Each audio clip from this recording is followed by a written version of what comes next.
কার্যক্রম নিষিদ্ধ থাকলেও আবারও সক্রিয় আওয়ামী লীগ। দফায় দফায় ঝটিকা মিছিল করে দেশে অস্থিরতা তৈরির চেষ্টায় মগ্ন দলটির লুকিয়ে থাকা নেতাকর্মীরা। এমন অবস্থায় বিদেশের মাটিতেই দুইবার আওয়ামী লীগের নেতাকর্মীদের টার্গেটের শিকার হন জুলাই আন্দোলনের অন্যতম যোদ্ধা ও তথ্য উপদেষ্টা মাহফুজ আলম। তবে শুধু মাহফুজ আলমই নন, বরং জুলাই আন্দোলনের সম্মুখ সারিতে থাকা প্রত্যেকেই ধাপে ধাপে টার্গেটের শিকার হতে পারেন বলে শঙ্কা প্রকাশ করেছেন জাতীয় নাগরিক পার্টির আহ্বায়ক নাহিদ ইসলাম।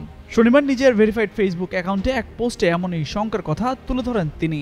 লেখেন, গণ অভ্যুত্থানের অন্যতম কেন্দ্রীয় চরিত্র ও অন্তর্বর্তী সরকারের উপদেষ্টা মাহফুজ আলমের ওপর লন্ডনে হামলার চেষ্টা হয়েছে। এর আগে আমেরিকায় হামলা ও অপদস্থ করার চেষ্টাও করা হয়েছে। তারা জানেন যে তাদের জন্য ভবিষ্যতে কি অপেক্ষা করছে। গোপালগঞ্জে ফ্যাসিস্টদের নৃশংসতা তার অন্যতম প্রমাণ। এনসিপির আহ্বায়ক আরও লিখেছেন, মাহফুজ আলমের ওপর হামলার ঘটনায় কোনোবারই অন্তর্বর্তী সরকার কোনো স্ট্রং পদক্ষেপ নেয়নি, কোনো শক্ত বার্তাও দেয়নি। সরকার ও উপদেষ্টারা মাহফুজদের যথেচ্ছা ব্যবহার করে এখন মৃত্যুর মুখে ঠেলে দিচ্ছে বলেও মন্তব্য করেন নাহিদ। এ সময় রাজনৈতিকভাবে এর জবাব দেওয়ার হুঁশিয়ারি দেন এনসিপির এই নেতা।